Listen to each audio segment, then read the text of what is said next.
All right, let's get to the big story. This morning, we talk about the rising fuel prices almost every day.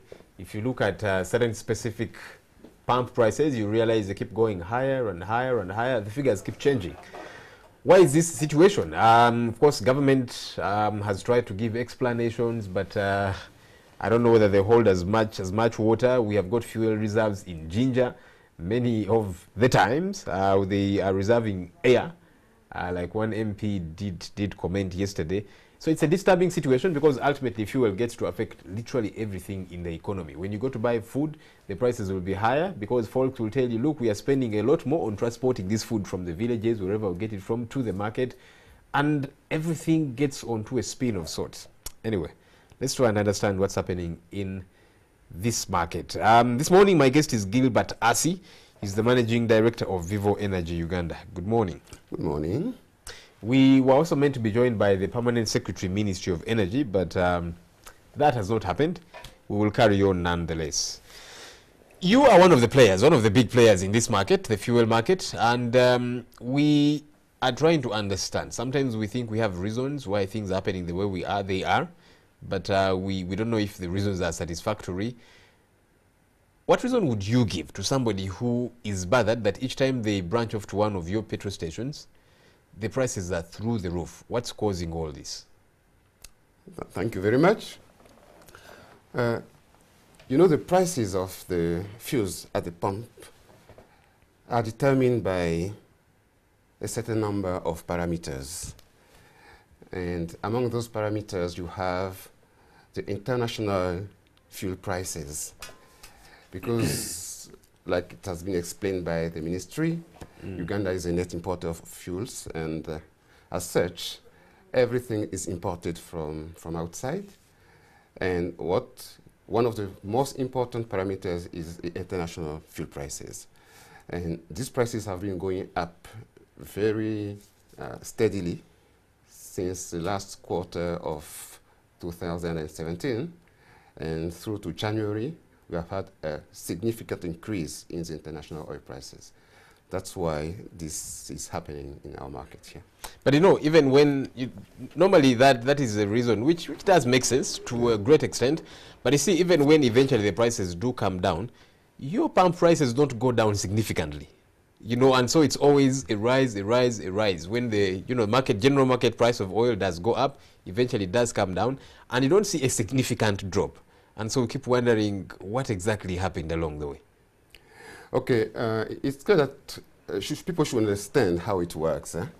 When you follow the trends of the international oil prices, the barrel, there is a lapse of time between the moment that the barrel reaches a certain level and the moment that we can feel the impact in our fuel prices.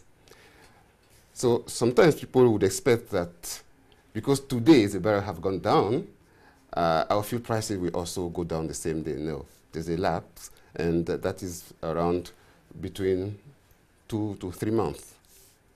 So I expect the prices to be reflecting the actual prices in the international market after that lapse of time. So today it's going up. If tomorrow it starts to go down, and we have seen the trends in the very past days, it started to go down a bit. And I would expect that in 2 or 3 months' time, we will see the effect on the pump. You're prices. saying in 2 or 3 months' time? Yeah. So that means for the next 3 months, perhaps even more, I don't know, we are going to see the prices remain the way they are. That's worrisome. Yeah, I understand that. And it's a concern to ourselves as well as oil marketing companies. You know, it's very important for us to keep the prices at a level where the population can afford it. So we are watching this very carefully, and we make sure that as soon as we can see the impact in the international refined product prices, we shall reflect it in our pump prices as soon as it happens, and we hope it will happen the sooner the better. Government is not represented here. We hoped the PS, Minister of Energy, would be here to talk to us about the reserves that we have in Ginger and whether or not we ever use them. But what gets to be your responsibility as the suppliers? Do you not have, say, reserves on your own? that you can use to shoulder the burden from your consumers when situations like this do happen?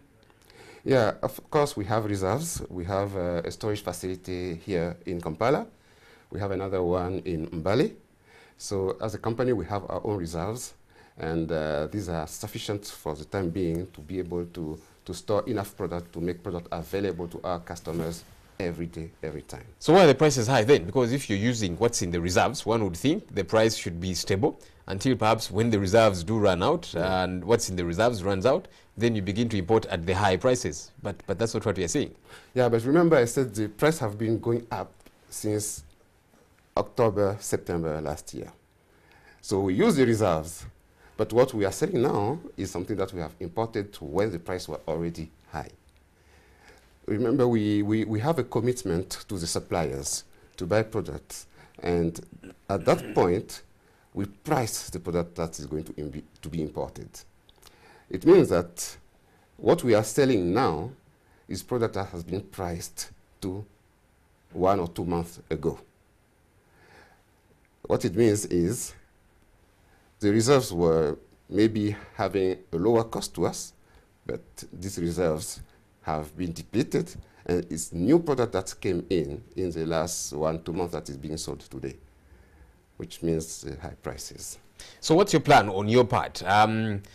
Because, and again, I keep saying, it's unfortunate government is not here. They would tell us what their plan is, but since you have got faithful customers that have been with you for donkey's years, what's your plan generally to shoulder them from this? Because they're saying, look, we want to continue buying your product. But it's becoming harder and harder for us to buy as much as we want to, or we have always bought, or, you know, to buy anything at all. So is there any plan on your part? Yes, of course, we are looking at the situation, how the situation evolves, and you are giving me the opportunity to say a big thank you to our faithful customers. We will not thank them enough because we know the burden on their pocket due to the situation. We are watching the situation, and like I said, as soon as we can reflect downwards in the international prices on our pump prices, we will do it very happily. And you know, it's so important to us when every day so many people enter our service stations to get their fuel. It is in our interest to keep the prices affordable, because when they go up, we lose some customers. We want the population to be able to fuel their vehicles as and when they need it. So it is in our interest to make the prices affordable. And we'll be watching this very carefully, and we will reflect if there's any downward situation. And like I said earlier, the good news is for the last week, the international crude prices are going down. And according to our information, this is a situation that can be sustained for the next few months to come. So I hope we'll have a better situation in the coming month. Talk to us about what normally causes the global trend upwards especially. What are those factors? Yeah.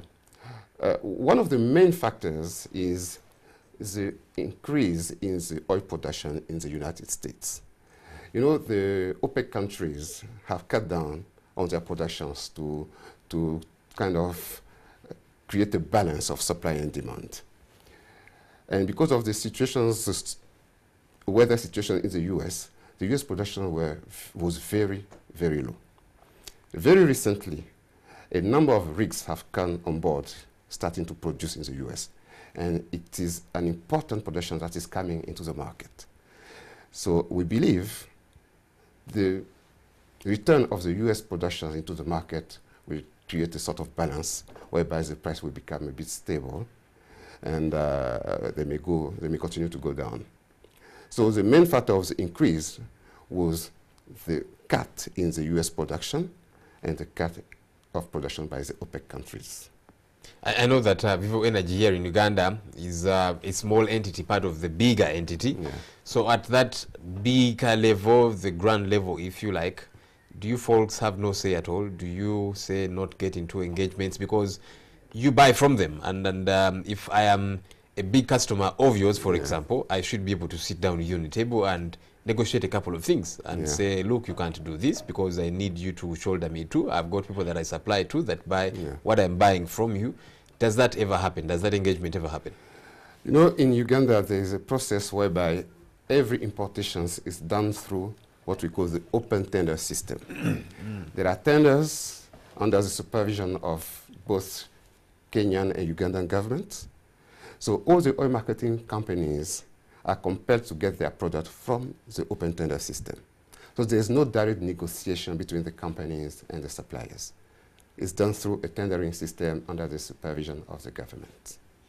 No, I meant, say, at the global level. Now that you talk about OPEC countries, the US, when they decide now we are going to produce this much or less of it, it's within their rights, of course. Yeah. But at the bigger level, forget about just Uganda as a small entity, but at the bigger level, you, the big players on the world market, on the world level, do you not get to have a say at all and say, you know, you cannot do this, or maybe this is the direction to take, this is the demand that's available, so you cannot cut as much and that kind of thing?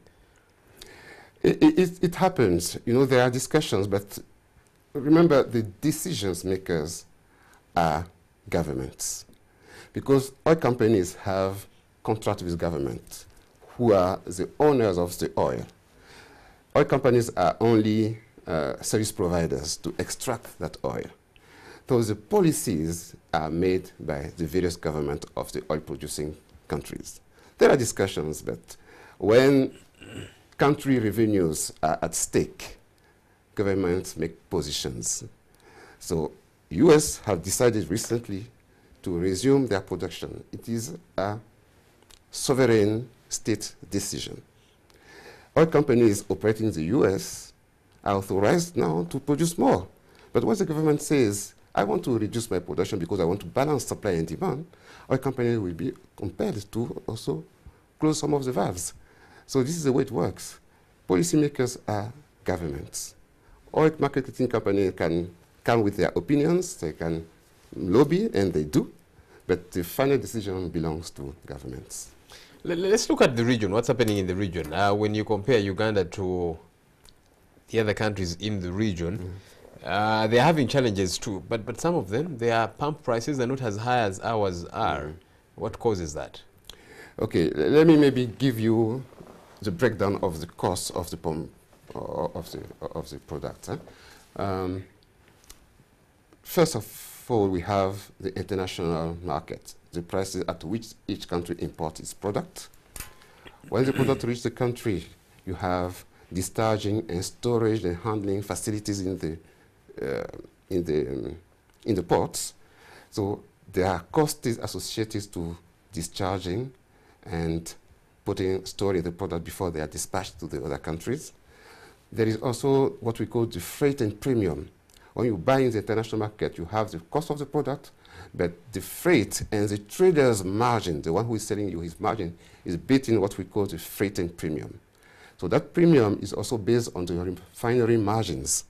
So you have the international markets prices, you have the freight and premium, you have the storage and handling costs at the port, you have the duties, you have the transportation costs from the port of discharge up to the landlocked countries like ourselves. When it gets into the country, you have also the storage and handling costs within the country. You have the transportation costs, what you call secondary transportation from the depots, from the storage facilities, to the service stations and to the various customers. So all these costs are what make up the pump price.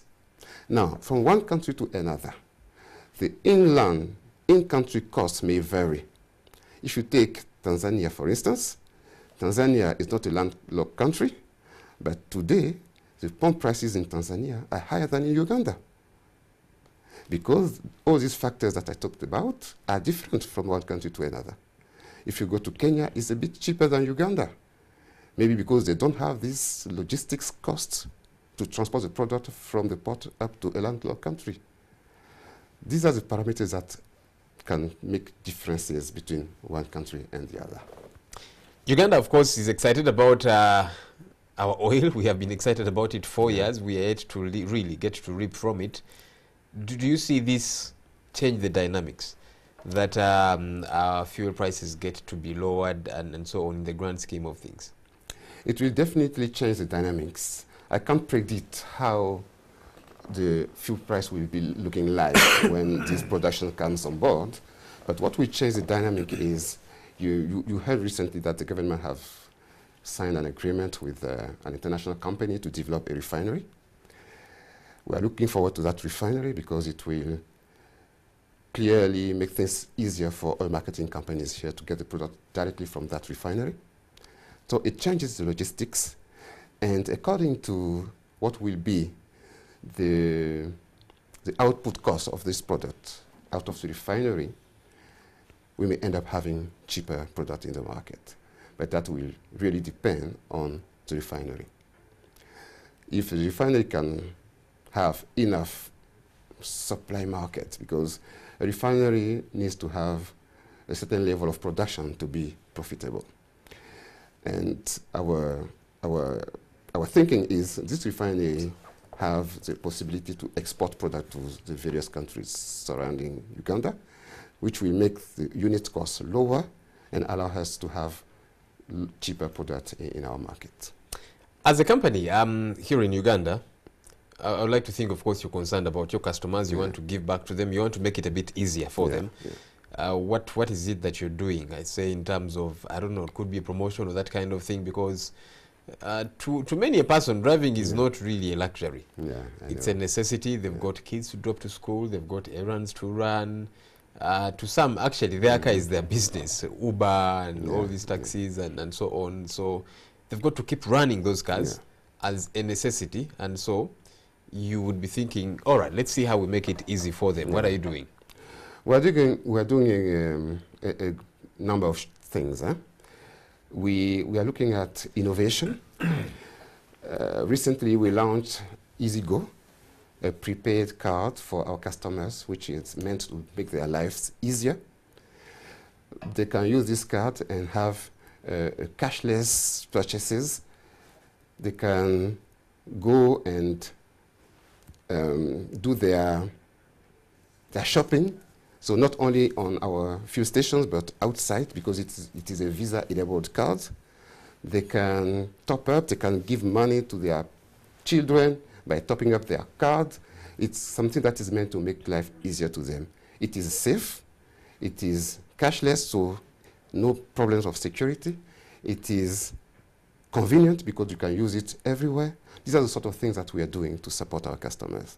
And we have promotions where we reward our loyal customers when they come to our forecourt. We have various situations where they can earn points and redeem them for some valuable rewards.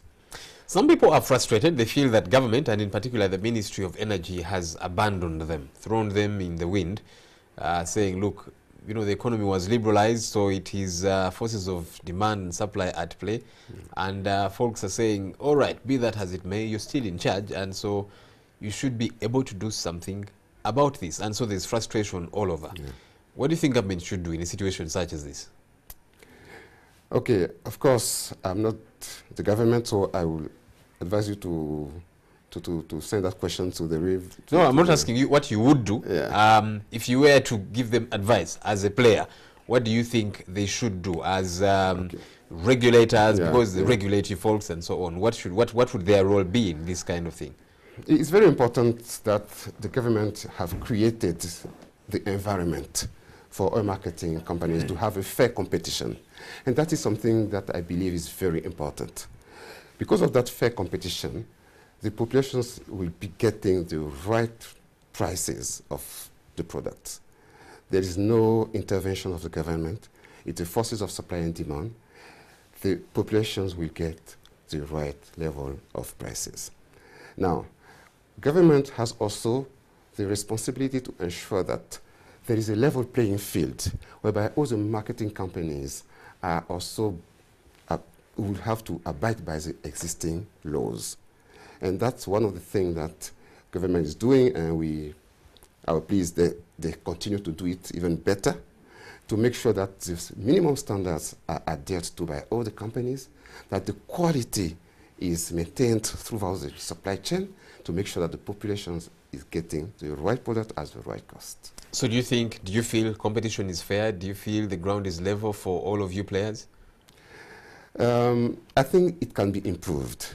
It can be improved because I'm sure you've heard about some adulteration of products. You heard about some products that may not be paying all the taxes when they enter the country.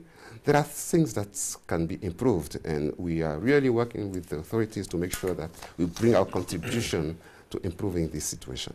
You talk about adulteration, and many people have fallen victim at many, gas stations, and some apparently even the big ones.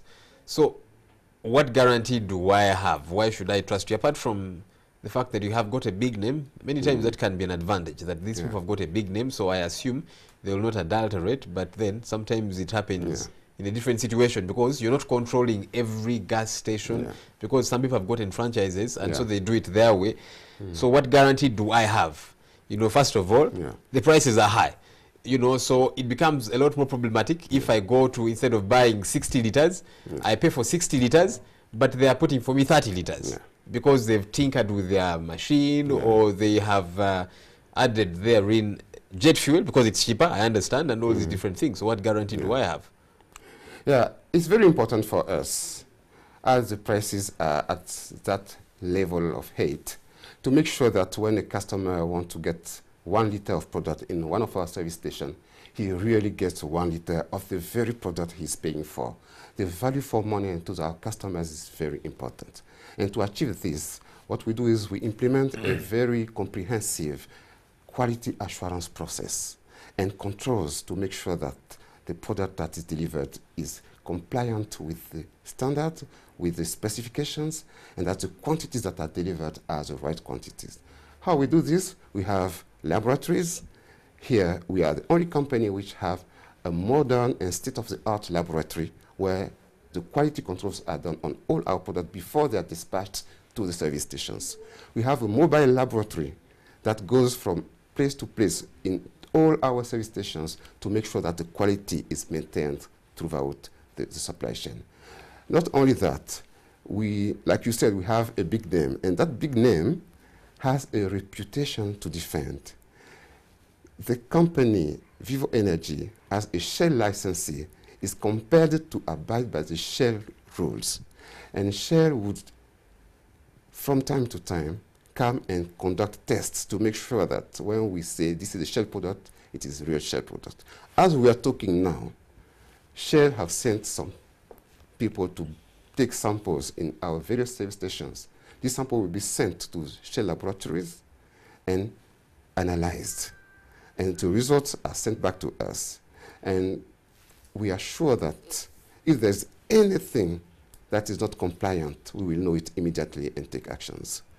So I would like to reassure our customers that when they come to a Shell service station, they are sure to get the right quality of the product and the right quantity. I don't know if I heard you talk about the mobile, say deployments to the different gas stations, because some of these are franchises. Did you say you actually do that for these individual ones? Because you can supply at your laboratory, you've tested this is good, but when it gets to that gas station, this person who is running the franchise can decide, no, I want to make a lot more money, so let me less this with I don't know what, tinker with the machines and so on. Our franchisees have a contract with us, whereby they ought to respect the standard of the product, the specifications. And we don't hesitate to terminate franchises when they don't comply. So we conduct very random checks on all the service stations to make sure that the franchises are really playing the right game. Don't be, what is important to us is that the customer gets the right quality of product. We have teams going around. We have what we call territory managers. We have quality marshals. Every time product is delivered to service stations, it is tested before it is offloaded. And once it is offloaded, our mobile laboratory will go from station to station on a random basis to test the product and make sure that it is always compliant. So that's what we can do for our customers, and I think it's working. You did tell us that this situation will ease in about 3 months. Let's see if we can encourage people. Currently, the prices are at about 4,000. That's for petrol, depending on where you go, which particular gas station, but in that range. So in about 3 months, you see that coming down to what, in your estimation? No, I cannot predict. And it is not our policy to do speculations. We look at the prices and we adjust our pump prices according to all these parameters I talked about. And if it happens earlier, that will be great for the customers and we'll be happy to adjust. But I cannot say up to level we can have this adjustment because we don't know where these prices will end in 1, 2, 3 months' time. Just for curiosity purposes, has the consumption of your products lessened? Because some people will try and adjust in many different ways. Others have got to keep the cars on the road, so they will buy the fuel willy-nilly, regardless of what happens. Others will say, you know what, I can park this car and use a taxi, use a boda or that kind of thing. So on your part, do you see a lessening in the consumption of your products? The normal attitude and expectation is that, yes, because the prices are going up, people will buy less. But our January result is showing that we have actually increased our sales. It means that the people are still buying the product, and we hope that we can make it easier to them when the price becomes lower. Let's talk a bit about hoarding, because many times there will be people that will hoard this fuel at different levels. As an individual, I can decide to buy from, say, a gas station or a number of them, and I hoard it somewhere. And then I can resell to whoever. Gas stations can do the same. You know, that has happened, especially when there have been crises. But also we understand companies have done that previously, especially when crises were all over the place. And so we're wondering, might this not be happening? Because what that does, it lessens what's available for supply, and when that is the case, then the price goes higher. Because if there's less to supply, why? Because there are some people that have decided we are going to hold on to this because we know the prices are going to go higher, so we are going to make a lot more money. If I'm buying at 4,000, I imagine it's going to go higher than that, so let me hoard as an individual, as somebody that runs a franchise, that runs a gas station, but as a company too. And that creates a problem. How are you folks dealing with this? Do you know about it happening anyway?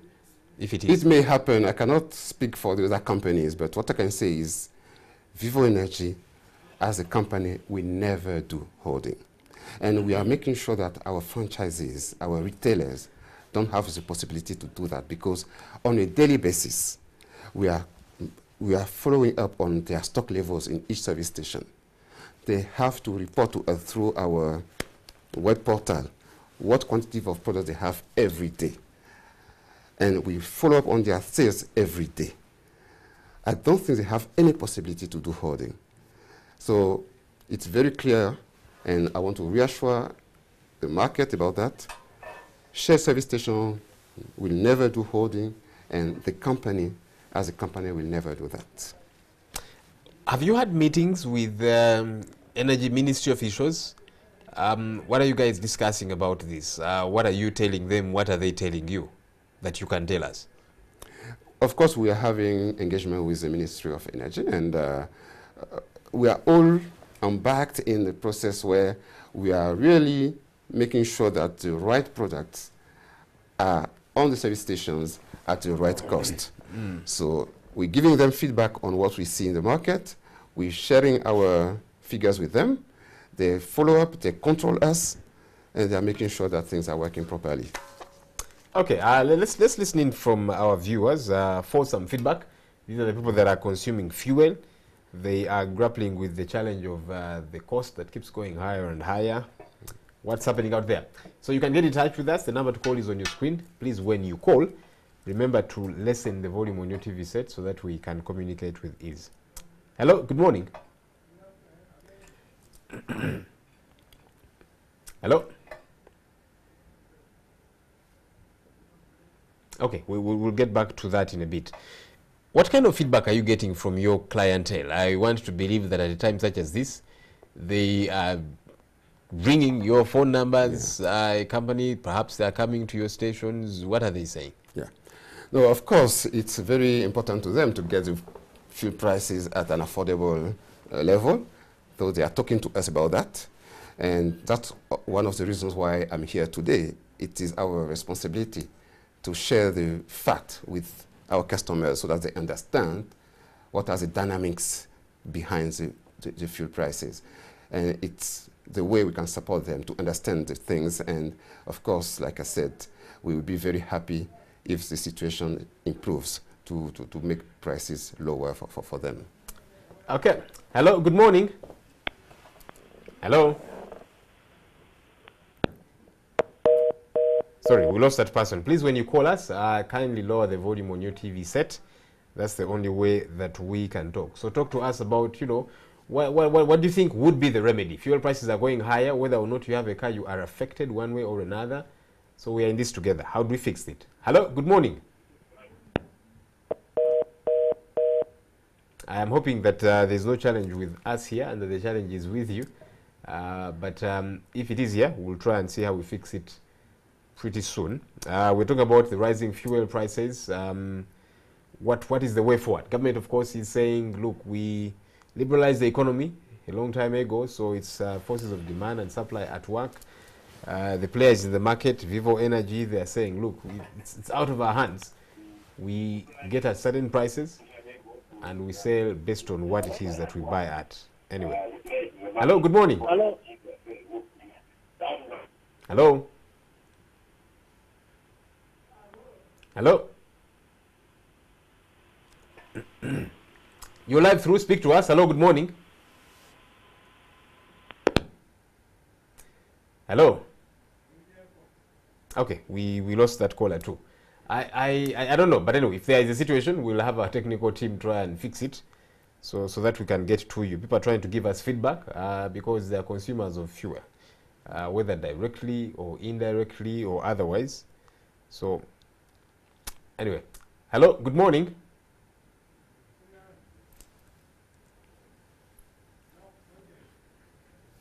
Hello.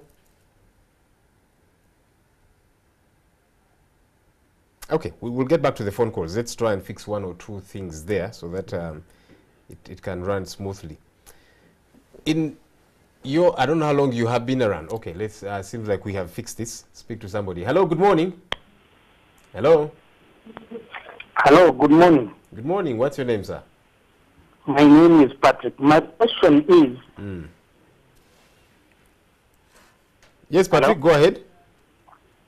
Yeah, my question goes to that gentleman from Vivo Energy. He's talking of international oil prices, but prices are not yet back to those alarming levels of a barrel at $100. They're still between 60s, 70s. So why are they overcharging us? Because right now, you go to a Shell franchise, you are buying fuel at $1,000. More than $5. Hello. Okay, we didn't hear a lot that Patrick did say, but at least we had the start. Talked about, you know, prices not being very alarming at the international level, and is wondering why you, at this level, you are not following suit. But you'll answer that after a couple of phone calls. Hello, good morning. Hello. Good morning. Yes, good morning. What's your name, sir? My name is Onyaito Deke. Yes, Mr. Odeke. Yes, I am calling for the Morning at 10 TV. Yeah, sure. Talk to us, Mr. Odeke. Yes, I had a question for the gentleman. Go ahead. We hear you loud and clear. Okay. So I'd like to thank the gentleman from Vivo Energy for all the awesome information he's given. It clearly explains the fuel prices, even if it's quite biting on us as customers. I wanted to know, like, what can we do as customers, you know, to save fuel in this pretty difficult time? Okay, very critical question. What can customers do? Perhaps you have some technical advice that you will share with us. I know some people say when driving, now, you know, engage neutral and all these different, I don't know if it works, but anyway. Hello, good morning. Hello.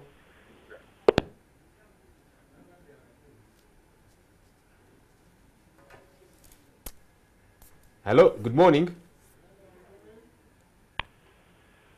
Hello. Hello? Good morning. What's your name, Chief? Yeah, you said you didn't get what I was saying. My concern is, I'm Patrick again, eh? Yes, Patrick. My concern is, why are we being told international oil prices are high, yet they are not? Because if you look at the global oil prices, they're still within the ranges of $68 to $70. Eh? And now this guy is giving us up to $1 a liter of petrol, because when you go to Shell right now, a liter is at 3,880. Really, there should be something they are hiding from us. They shouldn't use that excuse. Okay, we lost Patrick again, but his question is now a lot clearer.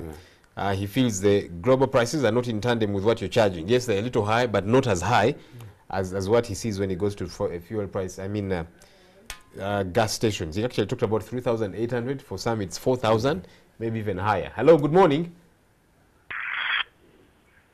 Hello. Hello, good morning, sir. Morning. What's your name, sir? I'm called Paddy Musoke. Yes, Paddy. Yeah, my question is still goes with the prices. You know, when the prices went up internationally, here in Uganda, they too went up.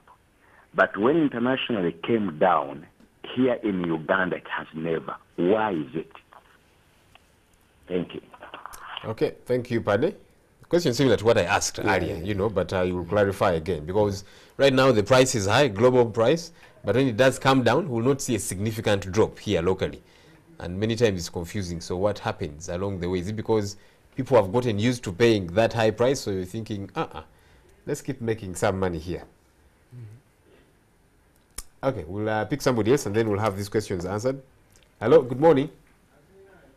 Okay, let's first get to deal with these. Patrick is bothered.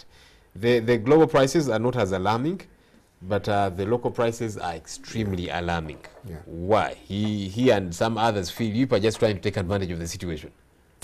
Of course, no. Of course, no, because we need to look at the variation, not the absolute value of the product today, but the variation from where it was to where it is now. That's what makes the difference. We've moved from a situation where the barrel was around 48.50 to now almost... That's how long ago? That's not that long ago. That's in... it was in the 50s in September, October. So in 3-4 months, we are now at 69. So that move is very significant. If you convert it in terms of price per ton, this is between 40 and 50 US dollars per metric tons of increase. That's very significant. So it has to do with the variation, not the absolute price, because the absolute value, of course, in the past we had oil prices higher than that, but the variation is what plays here. I hope I've answered the question.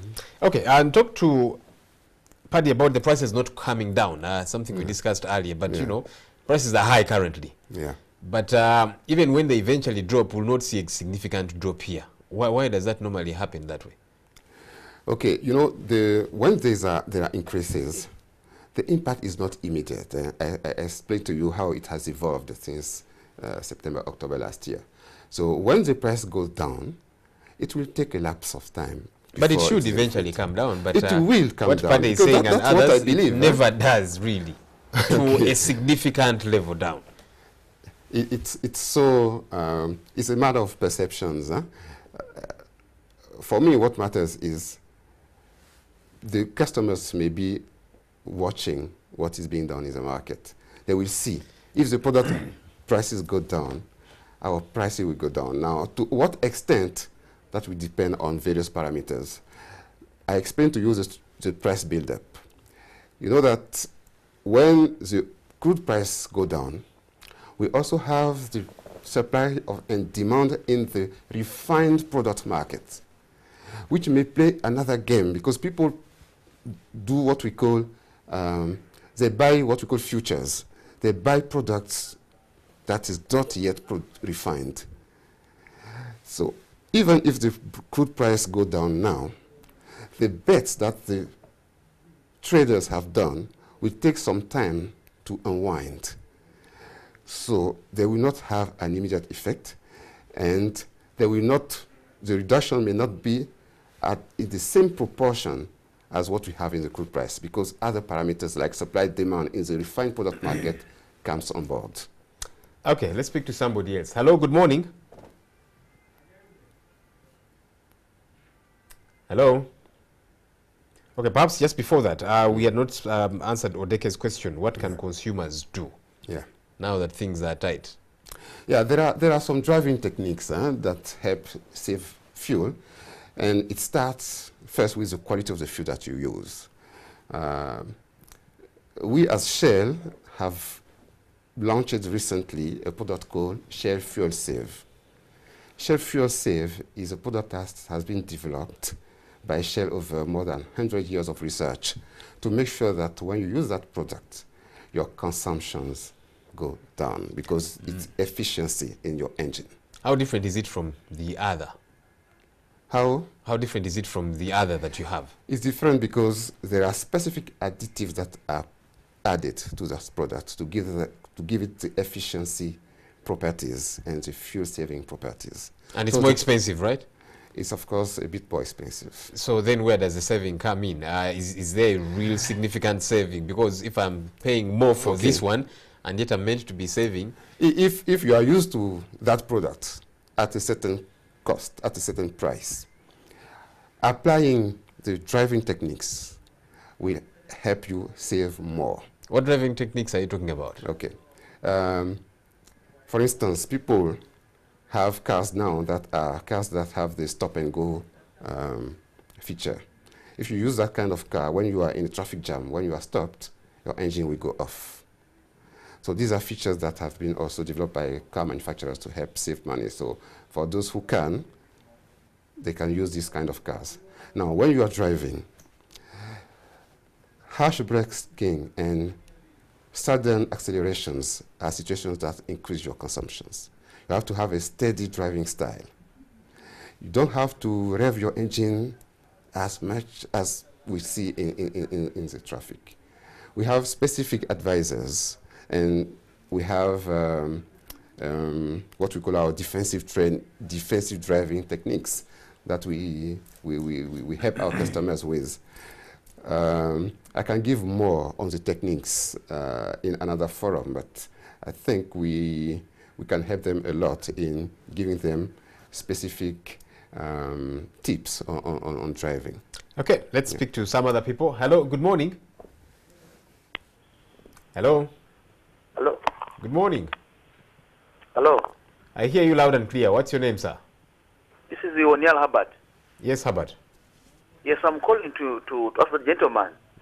Does the government subsidies involved in that deal? Come again, Hubbard?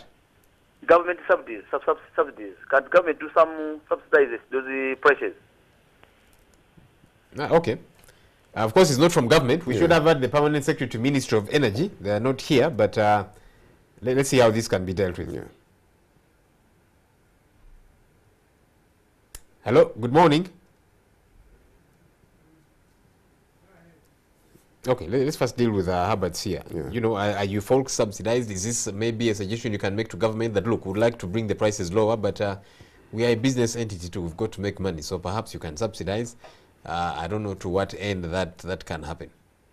You know, I've worked in countries where government subsidize the fuels, and the trend is to allow the forces of supply and demand play in the prices. So the International Monetary Fund, the World Bank, all these institutions are really discouraging subsidizing the prices, because this is a way where government is kind of giving money that should be oriented to other priority areas. So it is very important that people understand that the situation in Uganda is one of the situations that the international bodies are appealing for. We are really lucky to have this liberalized market here. And I think there are certainly things that government can do, but subsidies are not always a solution to this kind of problem. We have reserves in ginger, and again, really, this is not for you directly. Government should be able to take care of this. We have fewer reserves in ginger and elsewhere, but many times they are not empty. Is it you folks that do supply government, or how is this done? Because many times I had somebody from government the other day say, well, you know, they're empty. We fill them when there's a crisis. And I thought, wait a minute, they should be filled such that when a crisis does happen, there is something there in. But, you know, the understanding is different. Are you the ones that supply them at a certain time?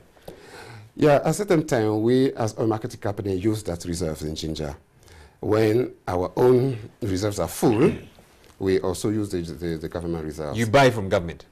No, we don't buy from government. You use the reserve. We buy our product from the international market, from the open tender system, and we store that product into the government reserves when it is necessary. So the first priority for us is to fill our own reserves, and when our own reserves are full, we then store in the government reserves. Meaning you're part of the problem then, because if those reserves are empty and reserving air, it's because you have put nothing therein. It's a very interesting question because, you know, it is our duty to make sure that our customers always get products. So we have a supply-demand balance that we do, whereby we make sure that we have enough product in the country to cater for unpredicted situations. It's not even the government doing this, it is us as companies to make sure that every time we have product. And we have built storages for that, and we also take advantage of the fact that we have that government storage in ginger. Remember when we were having the situation of elections in Kenya, we filled up our own reserve, and we filled up this reserve of the government. When it is necessary, these reserves are used. And our responsibility is to make sure the product is always available, and we have enough stock in the country to cater for unpredicted situations.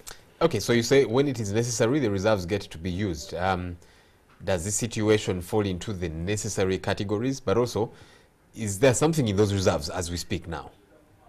Is there fuel in them? We have quite, yeah, we as a company have some diesel in the government reserves currently. Not petrol? Not petrol, because Why? we have enough storage of petrol in our own facility. And like I said earlier, it's mandatory for us to make sure that we don't frustrate the customers when they come to our premises. So whether government says it or not, we are obliged to have product available. And we are also exchanging our figures with the authorities for them to also make sure that the country is constantly supplied. And there's not been any issue around that for the past few months. Okay, we look forward to the prices coming down. Hopefully when the global price does come down, the prices at your pumps will come down. We are looking forward to that happening. Yeah. Gilbert, Assi, MD, Vivo Energy Uganda, thank you for talking to us. Thank you very much.